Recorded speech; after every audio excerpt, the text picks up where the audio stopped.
All right. Yo, what's good? What's good with all you buccos out there? I have a playoff to play, but I'm going to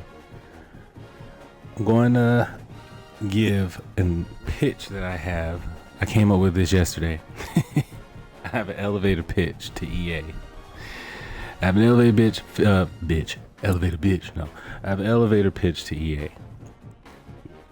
I have a way to fix the leaderboard.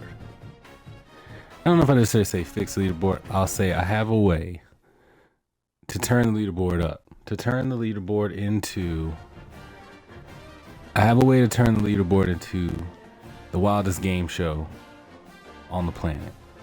I have a way to turn the leaderboard into the greatest battle royale that ever battle royaled. Right? I have a way to kill two birds with one stone with this leaderboard. So here we go. Here's my pitch. This leaderboard, I don't know how long this has been going, when did it start, how it started, what is the origin of a leaderboard. I don't know how these things began. Because like I told y'all, I stopped playing actively online when NCAA 14 was cooked, right? I had not played online since then. I did play some games in between those 10 years, but I didn't play them online. I just played offline. Last year's 25 was the first year I played online in about 10 years, right? And getting into the online space, I understood, like, okay, there's a lot to talk about this top 100, this leaderboard, and I'll try to figure out what it was. What it was essentially somewhat skill mixed with will. Basically, like, you're just how many games could you possibly play to get into the top 100 leaderboard, right? The volume of games is kind of like the trump card to get you into the leaderboard, right? The top 100. Here is my idea to fix some of the things that people are annoyed with. Maybe not even fix, because I feel like people are going to complain anyway. People are going to have complaints about anything you do. I'm just trying to make it more exciting and more chaotic because at the end of the day, it's a video game. So here's how you keep the integrity of the leaderboard that people know as far as playing volume of games, but also add in an element that adds unpredictability and also adds in a chance for the common man to get into it, right? For instance, what's good, Cook? My guy. So here's my pitch. The leaderboard is basically broken into a large amount of people who have played a large volume of games. Like these guys on this leaderboard right now probably playing somewhere between 6 to 8 hours per day. Monday through Friday, sometimes on Saturday, right? But what about like the common man? The common man who plays this game, who has family, he has a 9-to-5, he has a career. There's dudes who I know who play this game who are like doctors. You see what I'm saying? You feel me? There's tons of like dynasty leagues of people who are like doctors and lawyers and all sorts of stuff like that who have actual like real deal like things to do and responsibilities, right? It's impossible for people like that to make the leaderboard. But some people have dreams of making the leaderboard. All right. Here's my pitch. You earn a spot. You either earn a spot or you take a spot. In order to earn a spot on the top 100 leaderboard, you still have to have the traditional things. You have to have a large volume of games played. That stays the same. So these people who grinded it out to get to the top of this leaderboard and played however many games and however much time, they earn their right to be here. They earn the right to sit on that stage, right? Even that guy right there with 58% win percentage. Rel be fried. I got something for you in a minute. Okay, he earned that right because he just put that much commitment to the game. You can get there by earning it. That's fine. Here's my pitch to turn it upside down. If I, Star Court, are ranked 6,065, but my record is 37-8 right now, perhaps, right? It's 37-8? Yeah, 37-8. I know I'm real deal ill at this game, but I'll never play the volume of this to get to the top 100 because I work a regular day job. My pitch is, if I defeat number 11 spot is my spot. I own that spot. That spot now goes to me. I am the number 11 player because I beat him for it. If you are a top 100 player, every time you play, your rank is on the line. Your rank should be on the line. Here's my thing to rectify the amount of grinding that someone did. If I beat Rel B Fried and he is number 11, he does not drop to my 6,065 spot. He only drops one spot. EA, you have engineers, you have programmers to fix these types of things. Basically, when one of the top 100 players gets beaten, the card deck reshuffles down one. So if Rel B Fried loses to me, he immediately drops to 12. Jack Chamberlain drops to 13. YTB Burn drops to 14. Everyone shuffles below him down one spot, meaning the only person who loses their top 100 spot is the number 100 player. The number 100 player now becomes 101 because I just inserted myself at number 11. To anybody saying, oh man, this foot, he grinded to get the top 100, he got to number 100 and then someone knocked him out. Here's the thing, if you look down at any time throughout the year between number 90 and 100, I'm going to go down. If you just look throughout the season at number 90 through 100, the amount of like movement between 90 and 100 is kind of crazy throughout the year. Like it's never, wow, Saucy Socks up there. Shout out to him. The number 90, look, 90 and 90 are tied. 92, 93, let's see. 99, 100. Okay. The margin between 90 and 100 is very like razor thin, and one loss normally is going to knock you out anyway. Also, the guys between like probably 105 to 100 are probably rotating that number 100 spot continuously. Like the difference isn't that crazy. So if number 100 loses a game, he's probably going to get knocked out of there at some point anyway, right? But he could keep just grinding and earn it out. Here's the caveat for the person who is now just taking number 11, me. I took number 11. You say to yourself, man, he shouldn't just get to just own number 11. No, I don't. I just possess it. It's like a title. I possess number 11. The programming team EA, listen up. This is the most important part. I get the number 11 spot if I beat him. I only get to hold that spot for 24 hours without activity.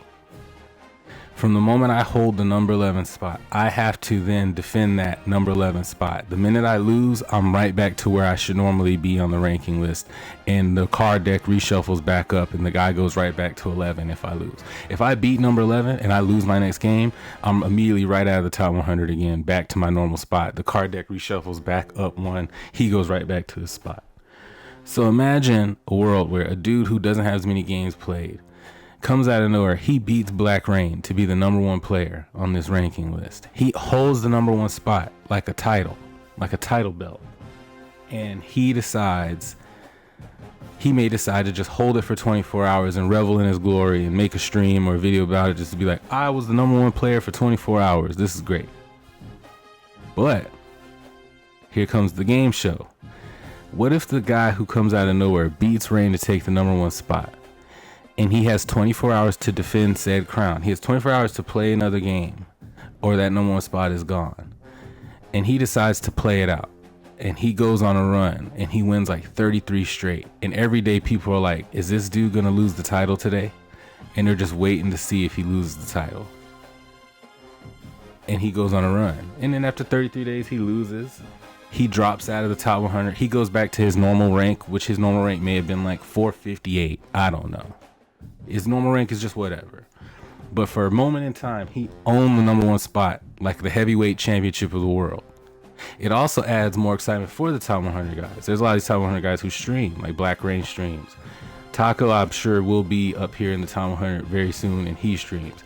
It adds an element of excitement of every day you tune in to watch that person, it generates excitement. Because every day Black Rain cuts that camera on, someone could beat him for his crown and take his crown. On his end, it is a risk, but for him, it's also like, well, I'm not getting knocked out of the top 100. I'm only getting dropped down 1 spot. So if Rain's like, I'm number 1, I lost to this dude, he took number 1 spot, I'm number 2 now. He's like, cool, I'm not tripping, because the longest streaks in these games don't go that, like, there's some people get to like really crazy long streaks, but those are normally the guys who are like the top guys who play that many games. If a guy takes his streak and he runs it for like 10 games and then loses it and Rain drops back to number 1, no sweat off his back. And it just created some excitement. So that's my elevator pitch to EA. You can find me at StarCourt5 on YouTube and Twitch and Twitter. Holla at me. Scott O'Gallagher, Scott OG, I know who you are. There's another dude, I forgot. I follow a couple of y'all EA guys on Twitter. I'm gonna find y'all and I'm gonna send this to you. This is the elevator pitch to turn the leaderboard up to 1,000 and create the greatest game show there ever was. All right, now I'm gonna get into some games. That would be fire if you beat somebody and you get their leaderboard spot, but you have 24 hours to defend it. And if you choose not to defend it, you just want to hold the spot, you lose in 2 hours, the card deck reshuffles back. It's genius. It's genius. Deck shuffles down and they go from 2 to 3. So it's like they're not really getting like knocked completely out. Like it's kind of, I feel like, you know what I'm saying, it's got some legs, you know? If we had like the Madden Challenge or some shit like that, that'd be different. But it's not like they're looking at this leaderboard for the sake of finding the best players and creating like a Madden Challenge tournament where they travel around and people join these tournaments and they find them based on the leaderboard. They're not using the regs leaderboard for anything. It's just an addition to the games. If you ain't even really using it for nothing, add some craziness to this. You know what I'm saying? Add something crazy to this leaderboard. Why not? Why not? Wow. He smoked. Wow. He smoked. Good play. I bit down on it too late. But you know what I'm saying? That's my leaderboard pitch. Undefeated? You want 15 and 0? Running up the middle, try different things to see what you do well. Makes the grab on third. Really good job to pick up. That's all you could ask for, because honestly, you start off that, you're already up like 15 wins. It's like, now you just kind of manage your win percentage and stuff from here. You're good. You want to make sure to maximize. They'll move the tight end. Looking for a man. It's Stockton. Got it in the middle. It's Humphries. Get off him. Off the play fake on first down. The throw. Complete. Got him. Let's go. And he'll go down, but not.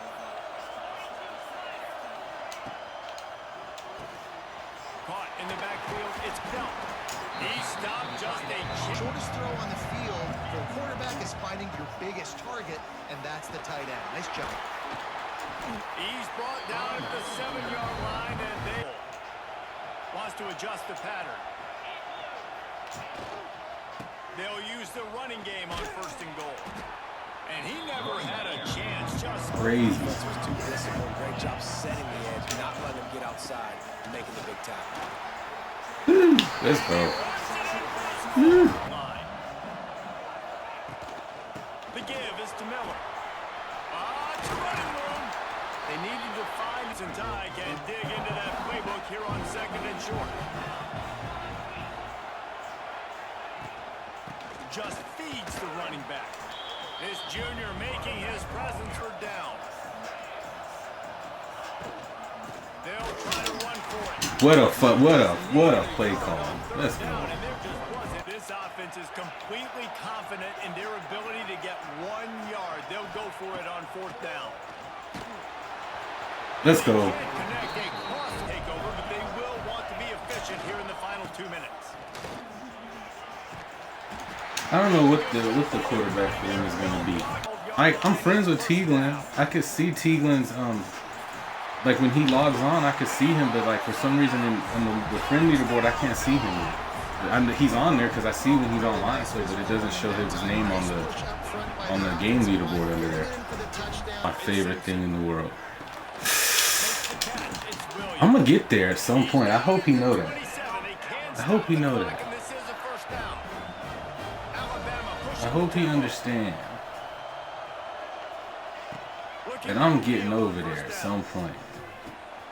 Snagged in the middle, it's Williams. To the 43-yard line and a first down for this offense. To the air on first down. Flushed out of the pocket. Had to throw it before he wanted. They'll move the wide receiver. Right back up top on second and 10. Grabbed behind the line. It's Bernard. And just a short. Looking for a big play to convert on third down. From the gun. Wants to pass. Here's the pressure. Ooh, he should not be able to get that off. I saw exactly what he saw, and he decided. Wants to go up top on first down. He'll take a shot. Incomplete. He took a shot on the final play of the quarter. Couldn't quite find his That's man. tough. He'll start the third quarter. Oh my God. Oh, he's got some space. That gap was, bruh. Play in the running game as he Let these guys take this thing over, be physical, and push this defense around. Oh, 57. first down. You're a legend for that one. I don't know what their whole thought process with him was going into this year. He is Marshall Faulk in this game. He is. I'm trying to think of other fast. He damn near Barry Sanders in this game. On fire in this game. He fast and he got the shifty and he just like cuts through gaps. Then he'll hit you with a stiff arm. Like he is out of control. Now we ready. Now we ready.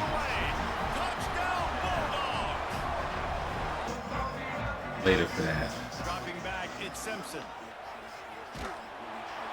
Didn't put much on Later that for one. that. It's incomplete. All right, cool. Letting him feel the physicality of this game and not letting him feel I tape. I was like, what is that flash? A little Okay. forward there that falls in.